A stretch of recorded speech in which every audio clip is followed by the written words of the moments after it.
Lourdes Escusol atesora una extensa trayectoria artística en nuestra jota que comenzó en su pueblo, la Almunia de Doña Gomina.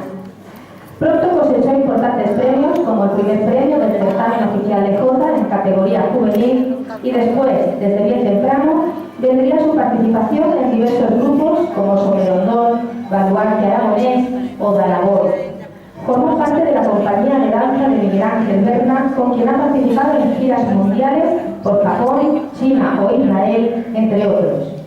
De su etapa más reciente como alumna de Beatriz Bernal, destaca su primer premio en el 2017 en el certamen de jota de Flensburg y el segundo premio ordinario del certamen oficial de jota ese mismo año. Y, como no, su colaboración en el trabajo de su maestra, Las Pilares. Hoy, Lourdes Escusol nos trae su jota y su homenaje a su querida maestra.